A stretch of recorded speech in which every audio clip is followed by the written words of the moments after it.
ਇਕ ਓੰਕਾਰ ਸਤਨਾਮ ਕਰਤਾ ਪੁਰਖ ਨਿਰਭਉ ਨਿਰਵੈਰ ਅਕਾਲ ਮੂਰਤ ਅਜੂਨੀ ਸੈਭੰ ਗੁਰ ਪ੍ਰਸਾਦ ਜਪ ਆਦ ਸਚ ਜੁਗਾਦ ਸਚ ਹੈ ਭੀ ਸਚ ਨਾਨਕ ਹੋਸੀ ਭੀ ਸਚ ਡੰਡੌਤ ਬੰਧਨ ਅਨਕ ਬਾਰ ਸਰਬ ਕਲਾ ਸਮਰੱਥ ਡੋਲਣ ਤੇ ਰਾਖੋ ਪ੍ਰਭੂ ਨਾਨਕ ਦੇ ਕਰ ਹੱਥ ਸਤਨਾਮ ਵਾਹਿਗੁਰੂ ਸਤਨਾਮ ਵਾਹਿਗੁਰੂ।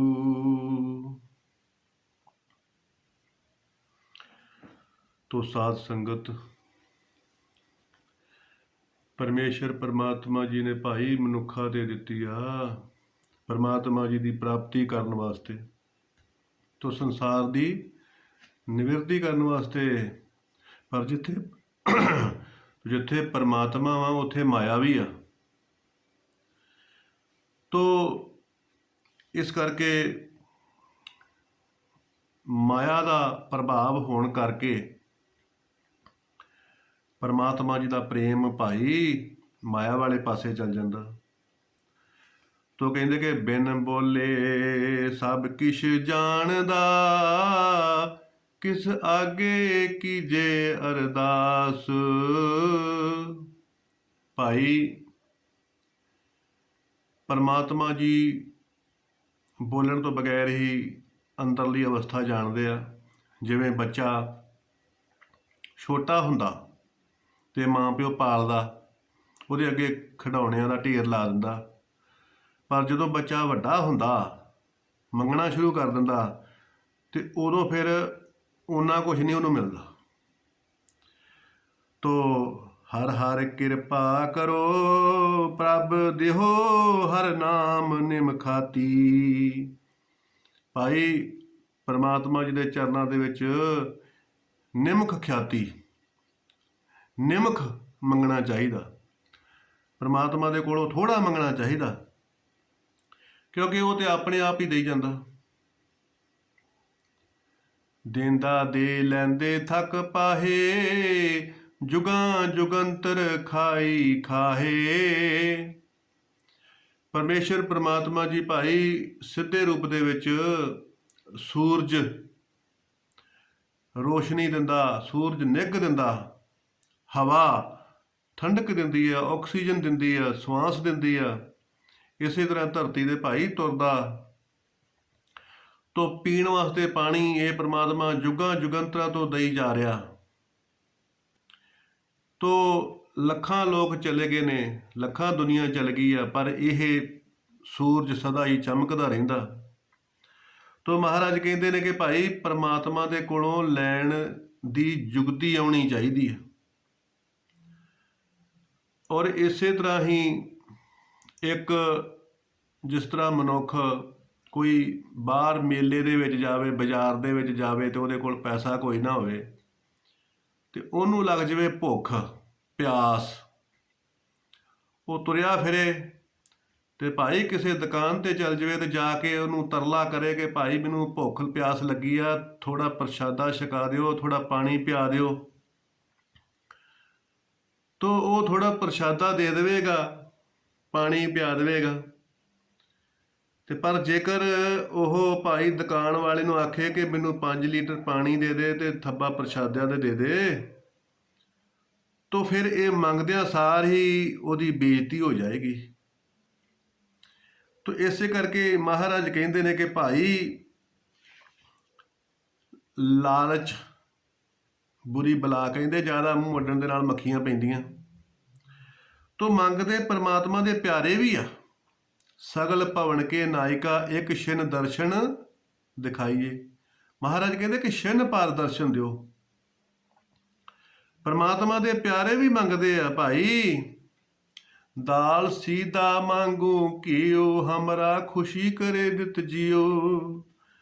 ਤੋ ਮਹਾਰਾਜ ਦੇ ਪਿਆਰੇ ਕਹਿੰਦੇ ਕਿ ਭਾਈ ਓਨਾ ਕੀ ਸਾਨੂੰ ਦੇ, ਜਿੰਨੇ ਦੇ ਨਾਲ ਸਾਡਾ ਗੁਜ਼ਾਰਾ ਹੋਵੇ। साईं इतना दीजिए जह में कुटुंब समाए, मैं ना भूखा सोऊं और ना भूखा जाए। ਮਹਾਰਾਜ ਇੰਨਾ ਕੁ ਦੇ ਕਿ ਜਿਹਦੇ ਨਾਲ ਮੈਂ ਵੀ ਰਾਤ ਨੂੰ ਰੱਜ ਕੇ ਸੋਵਾਂ ਤੇ ਕੋਈ ਆਇਆ ਗਿਆ ਸੰਤ ਸਾਧੂ ਅਭਿਆਗਤ ਉਹ ਵੀ ਭੁੱਖਾ ਨਾ ਜਾਏ। ਤੋ ਮਹਾਰਾਜ ਕਹਿੰਦੇ ਕਿ ਪਰਮੇਸ਼ਰ ਪਰਮਾਤਮਾ ਜੀ ਦੇ ਕੋਲੋਂ ਇੰਨਾ ਕੁ ਮੰਗੋ। ਤੋ ਬਿਰਥੀ ਨਾ ਜਾਏ ਜਨ ਕੀ ਅਰਦਾਸ, ਉਸ ਜਨ ਦੀ ਅਰਦਾਸ ਭਾਈ ਪੂਰੀ ਹੁੰਦੀ ਆ ਜਿਹੜਾ ਜਨ ਬਣਦਾ। ਤੋ ਜਨ ਦਾ ਮਤਲਬ ਹੁੰਦਾ ਛੋਟਾ। ਤੋ ਛੋਟਾ ਬਣ ਕੇ ਭਾਈ ਤੂੰ ਪਰਮਾਤਮਾ ਦੇ ਕੋਲੋਂ ਨਿਤਾਂਤ ਹਮੇਸ਼ਾ ਹੀ ਕਿਣਕਾ ਮਾਤਰ ਮੰਗ। ਜੇ ਹੁਣ ਕੀੜੀ ਪਰਮਾਤਮਾ ਦੇ ਕੋਲੋਂ ਆਖੇ ਕਿ ਮੈਨੂੰ ਇੱਕ ਬੋਰੀ ਆਟੇ ਦੀ ਦੇ ਦੇ, ਤੋ ਆਟੇ ਦੀ ਬੋਰੀ ਕੀੜੀ ਦੇ ਕਿਸ ਕੰਮ ਆ। ਇਸੇ ਕਰਕੇ ਹੀ ਅੱਜ ਬਹੁਤ ਜ਼ਿਆਦਾ ਦੁਨੀਆ ਇਹ ਕਹਿੰਦੀ ਹੈ ਕਿ ਪਾਠ ਬੜੇ ਕਰਦੇ ਆ, ਅਰਦਾਸਾਂ ਬਹੁਤ ਕਰਦੇ ਆ, ਪਰ ਪੂਰੀ ਨਹੀਂ ਹੁੰਦੀ। ਤੋ ਮਹਾਰਾਜ ਕਹਿੰਦੇ ਕਿ ਇਸੇ ਕਰਕੇ ਹੀ ਪੂਰੀ ਨਹੀਂ ਹੁੰਦੀ ਕਿ ਸੇਵਾ ਥੋੜੀ ਮੰਗਣ ਜ਼ਿਆਦਾ। ਹਮੇਸ਼ਾ ਹੀ ਪਰਮਾਤਮਾ ਦੇ ਕੋਲੋਂ ਥੋੜਾ ਮੰਗੋ। ਜਿੰਨਾ ਥੋੜਾ ਮੰਗੋਗੇ ਉਨਾ ਹੀ ਪਰਮਾਤਮਾ ਪ੍ਰਸੰਨ ਹੋਵੇਗਾ, ਤੇ ਜਿੰਨਾ ਜ਼ਿਆਦਾ ਮੰਗੋਗੇ ਉਨਾ ਹੀ ਪਰਮਾਤਮਾ ਨਾਰਾਜ਼ ਹੋਵੇਗਾ। ਤੋ ਭਾਈ ਇਸੇ ਕਰਕੇ ਕਹਿੰਦੇ ਨੇ ਕਿ ਕਲਯੁੱਗ ਦੇ ਵਿੱਚ ਜੀਵ ਨੂੰ ਮੰਗਣਾ ਨਹੀਂ ਆਉਂਦਾ। ਇਹ ਬਹੁਤ ਜ਼ਿਆਦਾ ਅਰਦਾਸ ਦੇ ਵਿੱਚ ਬਹੁਤ ਜ਼ਿਆਦਾ ਧਨ ਮੰਗਦਾ, ਬਹੁਤ ਜ਼ਿਆਦਾ ਜਾਇਦਾਦ ਮੰਗਦਾ, ਬਹੁਤ ਜ਼ਿਆਦਾ। ਤੋ ਮਹਾਰਾਜ ਕਹਿੰਦੇ ਨੇ ਲਾਲਚ ਝੂਠ ਬੇਕਾਰ ਮੋਹ, ਵਿਆਪਤ ਮੂੜੇ ਅੰਧ, ਲਾਗ ਪਰੇ ਦੁਰਗੰਧ ਸਿਉ, ਨਾਨਕ ਮਾਇਆ ਬੰਦ। ਲਾਲਚ ਕਹਿੰਦੇ ਕਿ ਝੂਠ ਬੇਕਾਰ ਮੋਹ, ਕਹਿੰਦੇ ਜਿਹੜਾ ਮਾਇਆ ਦਾ ਮੋਹ ਕਰਕੇ ਭਾਈ ਤੂੰ ਲਾਲਚ ਕਰਦਾ ਨਾ, ਇਹ ਝੂਠਾ ਬੇਕਾਰ ਆ।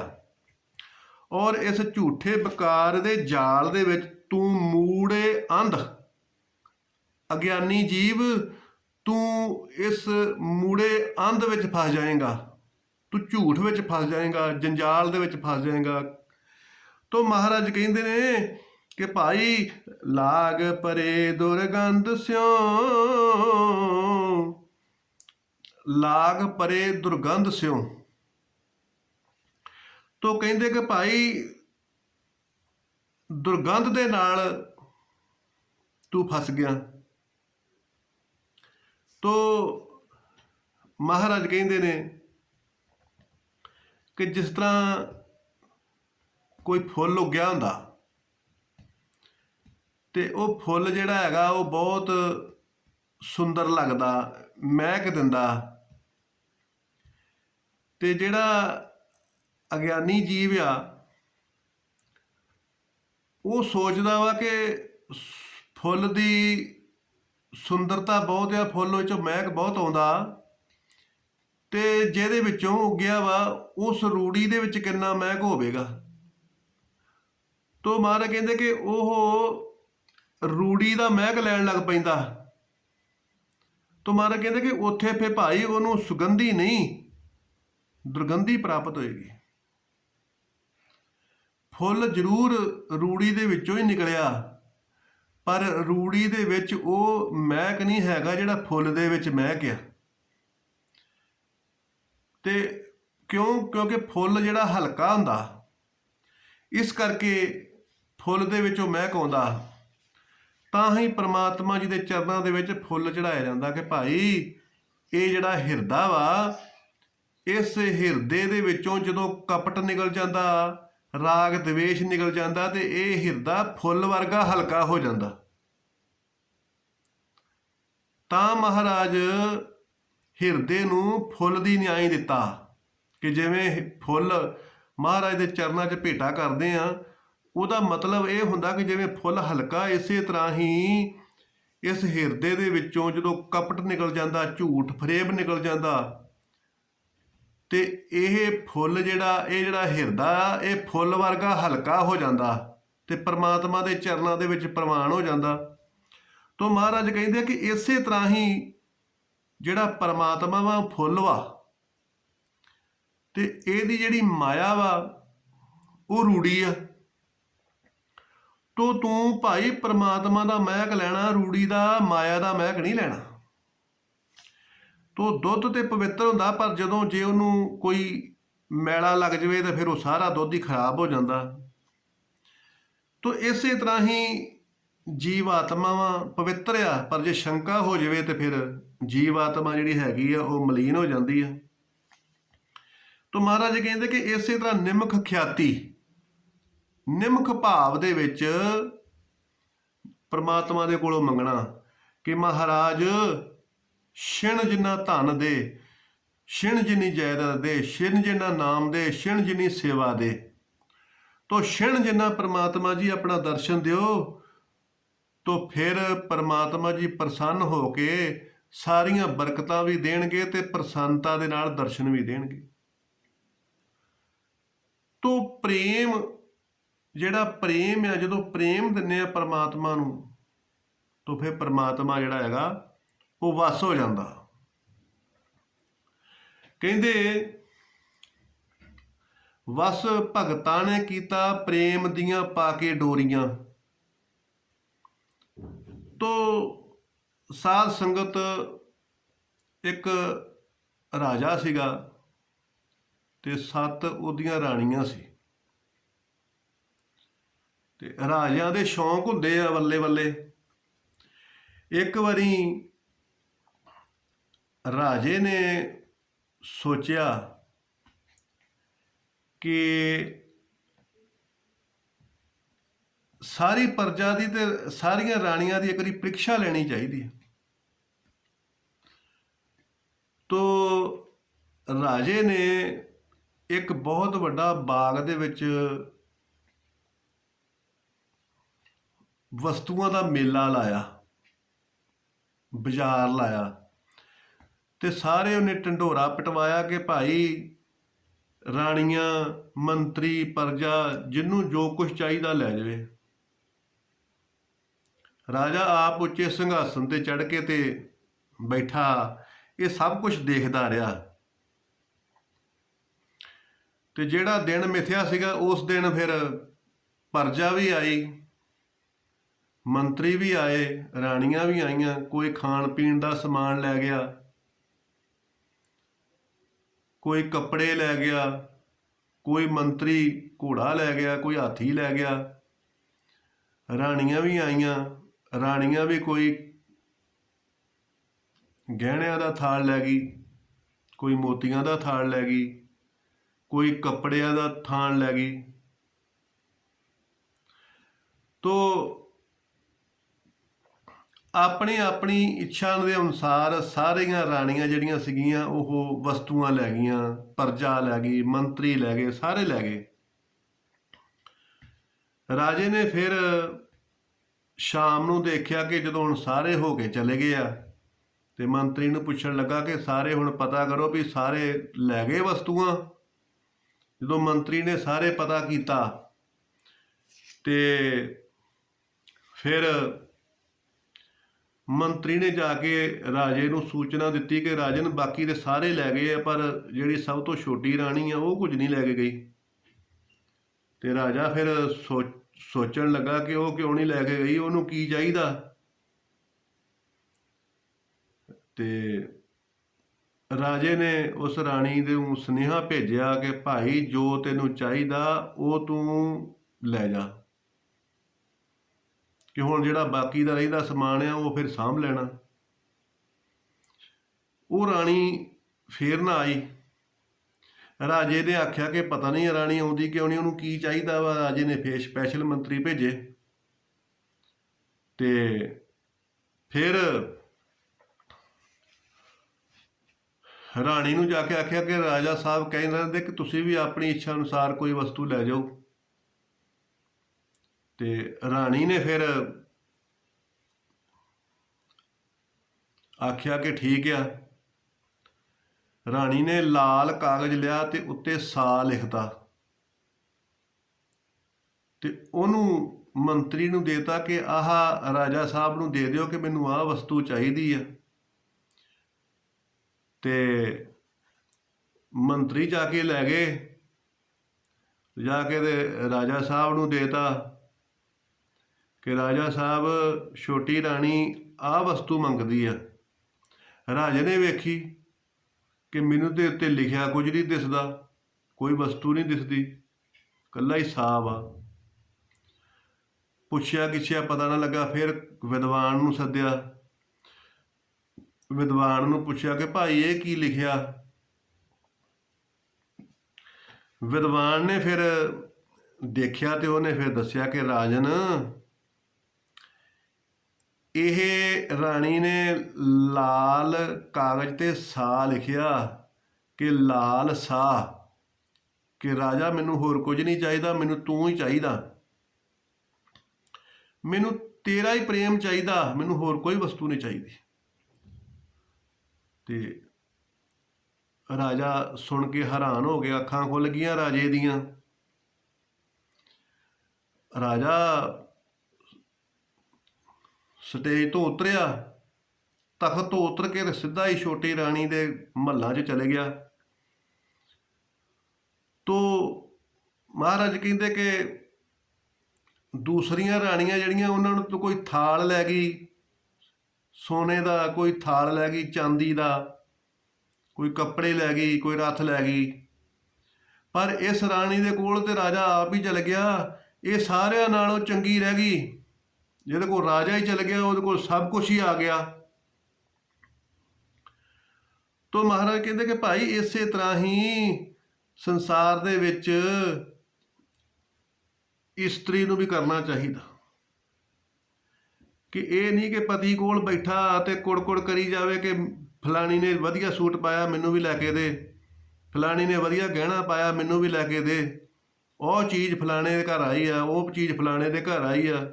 ਗੁਆਂਢੀਆਂ ਦੀਆਂ ਵਸਤੂਆਂ ਦੇਖ ਦੇਖ ਕੇ ਤੇ ਘਰ ਵਾਲੇ ਦੇ ਨਾਲ ਲੜੀ ਜਾਵੇ ਕਿ ਇਹ ਚੀਜ਼ ਆਊਗੀ ਤੇ ਤਾਂ ਹੀ ਮੈਂ ਪ੍ਰਸੰਨ ਆ।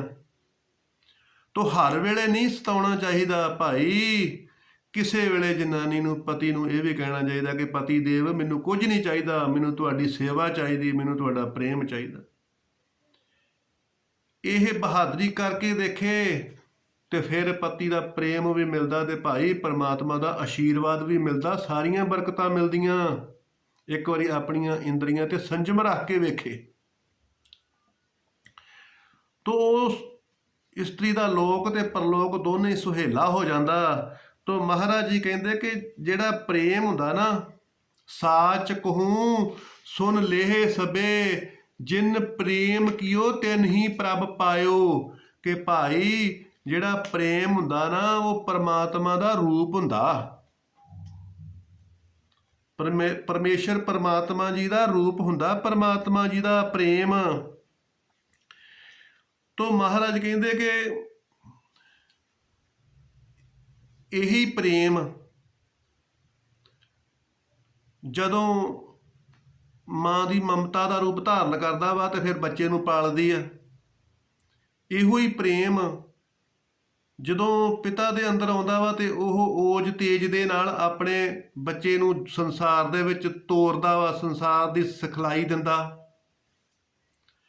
ਇਹੋ ਹੀ ਪ੍ਰੇਮ ਜਦੋਂ ਗੁਰੂ ਦੇ ਅੰਦਰ ਆਉਂਦਾ ਵਾ ਤੇ ਉਹ ਆਪਣੇ ਸੇਵਕ ਨੂੰ, ਆਪਣੇ ਸ਼ਿਸ਼ ਨੂੰ ਗਿਆਨ ਦਿੰਦਾ ਭਾਈ। ਤੋ ਮਹਾਰਾਜ ਕਹਿੰਦੇ ਆ ਕਿ ਪ੍ਰੇਮ ਜਿਹੜਾ ਇਹ ਪਰਮੇਸ਼ਰ ਪਰਮਾਤਮਾ ਜੀ ਦਾ ਰੂਪ ਵਾ। ਹੁਣ ਗੁੜ ਦੇ ਵਿੱਚ ਕੋਈ ਦੋਸ਼ ਨਹੀਂ। ਗੁੜ ਦਾ ਕੋਈ ਸ਼ਰਬਤ ਬਣਾ ਕੇ ਪੀਵੇ ਤੇ ਉਹ ਸਰੀਰ ਨੂੰ ਲਾਭ ਦਿੰਦਾ, ਤੇ ਜੇ ਕੋਈ ਉਸੇ ਗੁੜ ਦੀ ਕੋਈ ਸ਼ਰਾਬ ਬਣਾ ਕੇ ਪੀਵੇ ਤੇ ਉਹ ਸਰੀਰ ਦਾ ਹਾਨੀ ਕਰਦੀ ਹੈ, ਸਰੀਰ ਦਾ ਨੁਕਸਾਨ ਕਰਦੀ ਹੈ। ਹੈਗਾ ਗੁੜ ਉਹੋ ਹੀ ਆ। ਇਸੇ ਤਰ੍ਹਾਂ ਹੀ ਪ੍ਰੇਮ ਨੂੰ ਜਿਸ ਤਰ੍ਹਾਂ ਵਰਤਾਂਗੇ ਉਸੇ ਤਰ੍ਹਾਂ ਦਾ ਹੀ ਪ੍ਰੇਮ ਜਿਹੜਾ ਰੂਪ ਧਾਰਨ ਕਰ ਜਾਂਦਾ। ਤੋ ਮਹਾਰਾਜ ਕਹਿੰਦੇ ਨੇ ਕਿ ਇਹੋ ਹੀ ਪਰਮੇਸ਼ਰ ਪਰਮਾਤਮਾ ਜੀ ਦਾ ਹੁਕਮ ਆ ਕਿ ਜਦੋਂ ਲਾਲਚ ਵਸ ਹੋ ਕੇ ਜ਼ਿਆਦਾ ਮੰਗਦਾ ਵਾਂ ਤੇ ਉਦੋਂ ਪ੍ਰਮਾਤਮਾ ਜੀ ਨਾਰਾਜ਼ ਹੋ ਜਾਂਦੇ ਆ। ਤੋ ਪਰਮੇਸ਼ਰ ਪ੍ਰਮਾਤਮਾ ਜੀ ਦੀ ਪ੍ਰਸੰਨਤਾ ਲੈਣੀ ਆ, ਆਪਣੀਆਂ ਅਰਦਾਸ ਪੂਰੀ ਕਰਨੀ ਆ। ਤੋ ਭਾਈ ਜੇਕਰ ਸਭੇ ਕਾਜ ਸੁਹੇਲੜੇ ਕੀਏ ਗੁਰੂ ਨਾਨਕ ਸਤਿਗੁਰੂ ਤੁਠਾ, ਜੇ ਸਾਰੇ ਕਾਜ ਸੁਹੇਲੜੇ ਕਰਨੇ ਆ ਤੇ ਅਕਾਲ ਪੁਰਖ ਵਾਹਿਗੁਰੂ ਪਰਮੇਸ਼ਰ ਪ੍ਰਮਾਤਮਾ ਜੀ ਨੂੰ ਆਪਣਾ ਪ੍ਰੇਮ ਦਿਓ। ਉਹਦੇ ਬਦਲੇ ਨਿਤਾਂਤ ਜਿਸ ਤਰ੍ਹਾਂ ਭਗਤਾਂ ਨੇ ਮੰਗਿਆ ਕਿ ਸਾਈਂ ਇਤਨਾ ਦੀਜੀਏ ਜੇ ਮੈਂ ਕੁਟੰਬ ਸਮਾਏ, ਮੈਂ ਨਾ ਭੂਖਾ ਸੋਊਂ ਤੇ ਔਰ ਨਾ ਭੂਖਾ ਜਾਏ। ਪਰਮੇਸ਼ਰ ਪ੍ਰਮਾਤਮਾ ਜੀ ਮੈਨੂੰ ਇੰਨਾ ਕੁ ਦਿਓ ਜਿੰਨੇ ਕੁ ਦੇ ਨਾਲ ਮੈਂ ਰਾਤ ਨੂੰ ਰੱਜ ਕੇ ਸੋਵਾਂ ਤੇ ਮਹਾਰਾਜ ਦਰਾਂ ਤੋਂ ਕੋਈ ਸਾਧੂ ਸੰਤ ਅਭਿਆਗਤ ਉਹ ਵੀ ਭੁੱਖਾ ਨਾ ਜਾਏ, ਉਹ ਵੀ ਰੱਜ ਕੇ ਜਾਏ। ਤੋ ਜਿੰਨਾ ਥੋੜ੍ਹਾ ਮੰਗਾਂਗੇ ਪਰਮਾਤਮਾ ਦੇ ਕੋਲੋਂ, ਓਨਾ ਹੀ ਪਰਮਾਤਮਾ ਜ਼ਿਆਦਾ ਦਊਗਾ, ਤੇ ਜਿੰਨਾ ਜ਼ਿਆਦਾ ਮੰਗਾਂਗੇ ਓਨਾ ਹੀ ਪਰਮਾਤਮਾ ਥੋੜ੍ਹਾ ਦਊਗਾ। ਤੋ ਇਸ ਕਰਕੇ ਅਕਾਲ ਪੁਰਖ ਵਾਹਿਗੁਰੂ ਪਰਮੇਸ਼ਰ ਪ੍ਰਮਾਤਮਾ ਜੀ ਨੂੰ ਭਾਈ ਯਾਦ ਕਰਨਾ ਮਨੁੱਖਾਂ ਦੇ ਹੀ ਸਫਲ ਕਰਨੀ ਆ। ਮਾਇਆਵੀ ਪਦਾਰਥ ਦੇ ਪਿੱਛੇ ਲੱਗ ਕੇ ਆਪਣਾ ਪ੍ਰੇਮ ਸੰਸਾਰੀ ਮਾਇਆ ਨੂੰ ਨਹੀਂ ਦੇਣਾ। ਤੋ ਇਸੇ ਕਰਕੇ ਹੀ ਮਹਾਰਾਜ ਕਹਿੰਦੇ ਨੇ ਕਿ ਜਾਂ ਕੋ ਆਏ ਸੋਈ ਬਿਹਾਜੋ ਹਰ ਗੁਰ ਤੇ ਮਨਹਿ ਬਸੇਰਾ, ਨਿਜ ਘਰ ਮਹਿਲ ਪਾਵੋ ਸੁਖ ਸਹਿਜੇ ਬੌਰ ਨਾ ਹੋਇਗੋ ਫੇਰਾ। ਅੰਤਰਜਾਮੀ ਪਰਮੇਸ਼ਰ ਪ੍ਰਮਾਤਮਾ ਜੀ ਉਹ ਜਾਣਦੇ ਨੇ ਕਿ ਕੀ ਚਾਹੀਦਾ ਕੀ ਨਹੀਂ ਚਾਹੀਦਾ। ਇਸ ਕਰਕੇ ਤੂੰ ਮਨੁੱਖਾ ਦੇਹੀ ਦੇ ਵਿੱਚ ਆਇਆ ਤੇ ਸੇਵਾ ਕਰਨ ਵਾਸਤੇ ਆਇਆ, ਸਿਮਰਨ ਕਰਨ ਵਾਸਤੇ ਆਇਆ, ਪਰਉਪਕਾਰ ਕਰਨ ਵਾਸਤੇ ਆਇਆ, ਦੇਣ ਵਾਸਤੇ ਆਇਆ, ਰਾਜਾ ਬਣਨ ਵਾਸਤੇ ਆਇਆ, ਨਾ ਕਿ ਭਿਖਾਰੀ ਬਣਨ ਵਾਸਤੇ ਆਇਆ। ਤੋ ਉਦਮ ਕਰੇਂਦਿਆਂ ਜੀਵ ਤੂੰ ਕਮਾਵਦਿਆਂ ਸੁਖ ਪੁੰਜ, ਧਿਆਨ ਦਿਆਂ ਤੂੰ ਪ੍ਰਭੂ ਮਿਲ ਨਾਨਕ ਉਦਰੀ ਚਿੰਦ। ਜਿਹੜੀਆਂ ਵਸਤੂਆਂ ਪਰਮਾਤਮਾ ਤੋਂ ਮੰਗਦਾ ਉਹ ਭਾਈ ਉਦਮ ਕਰਕੇ ਲੈ ਪ੍ਰਾਪਤ ਕਰ। ਪਰਮਾਤਮਾ ਦੇ ਕੋਲੋਂ ਕੇਵਲ ਪ੍ਰੇਮ ਮੰਗ, ਪਰਮਾਤਮਾ ਦੇ ਕੋਲੋਂ ਪਰਮਾਤਮਾ ਮੰਗ ਕਿ ਮੇਰਾ ਇਹ ਜਨਮ ਸਫਲ ਹੋ ਜਾਵੇ, ਮੈਂ ਜਿਸ ਕੰਮ ਵਾਸਤੇ ਆਇਆ ਉਹ ਮੇਰਾ ਕਾਰਜ ਪੂਰਾ ਹੋ ਜਾਵੇ। ਇਸ ਅਵਸਥਾ ਦੇ ਨਾਲ ਪਰਮਾਤਮਾ ਦੇ ਨਾਲ ਜੁੜਨਾ। ਬਾਕੀ ਸੰਸਾਰ ਸੇਲ ਪੱਥਰ ਮੇ ਜੰਤੋ ਪਾਏ, ਤਾਂ ਕਾ ਰਿਜਕ ਆਗੇ ਕਰ ਧਰਿਆ, ਮੇਰੇ ਮਾਧੋ ਜੀ ਸਤਸੰਗਤ ਮਿਲੇ ਸੋ ਤਰਿਆ। ਇਹ ਭਾਵ ਰੱਖਣਾ, ਇਹ ਭਾਵ ਰੱਖਣਾ ਪਰਮੇਸ਼ਰ ਪ੍ਰਮਾਤਮਾ ਜੀ ਨੇ ਪੈਦਾ ਕੀਤਾ ਤੇ ਭਾਈ ਰਿਜ਼ਕ ਵੀ ਉਹਨੇ ਦੇਣਾ। ਜੇ ਵਿਸ਼ਵਾਸ ਆ ਤੇ ਸਭ ਕੁਛ ਆ, ਜੇ ਵਿਸ਼ਵਾਸ ਨਹੀਂ ਤੇ ਕੁਝ ਵੀ ਨਹੀਂ। ਤੋ ਇਸ ਕਰਕੇ ਅਕਾਲ ਪੁਰਖ ਵਾਹਿਗੁਰੂ ਪਰਮੇਸ਼ਰ ਪ੍ਰਮਾਤਮਾ ਜੀ ਦੇ ਚਰਨਾਂ ਦੇ ਵਿੱਚ ਬੇਨਤੀ ਕਰਨੀ ਆ ਕਿ ਮਹਾਰਾਜ ਕਿਣਕਾ ਮਾਤਰ ਮੈਨੂੰ ਧਨ ਦਵੋ, ਕਿਣਕਾ ਮਾਤਰ ਮੈਨੂੰ ਸੇਵਾ ਦੇਵੋ। ਤੋ ਵਾਹਿਗੁਰੂ ਪ੍ਰਮਾਤਮਾ ਜੀ ਪ੍ਰਸੰਨ ਹੋ ਕੇ ਬਰਕਤਾਂ ਦੇਣਗੇ। ਤੋ ਪਰਮੇਸ਼ਰ ਪ੍ਰਮਾਤਮਾ ਜੀ ਦਾ ਭਾਈ ਅੰਮ੍ਰਿਤ ਵੇਲੇ ਉੱਠੋ, ਇਸ਼ਨਾਨ ਕਰੋ, ਸਿਮਰਨ ਕਰੋ, ਪਰਮਾਤਮਾ ਜੀ ਨੂੰ ਯਾਦ ਕਰੋ ਤੇ ਆਪਣਾ ਜੀਵਨ ਸਫਲਾ ਕਰੋ। ਲੋਕ ਸੁਖੀਏ ਪਰਲੋਕ ਸੁਹੇਲੇ, ਨਾਨਕ ਹਰ ਪ੍ਰਭ ਆਪੇ ਮੇਲੇ। ਨਾਨਕ ਨਾਮ ਚੜ੍ਹਦੀ ਕਲਾ, ਤੇਰੇ ਭਾਣੇ ਸਰਬੱਤ ਦਾ ਭਲਾ। ਸਤਨਾਮ ਵਾਹਿਗੁਰੂ, ਸਤਨਾਮ ਵਾਹਿਗੁਰੂ।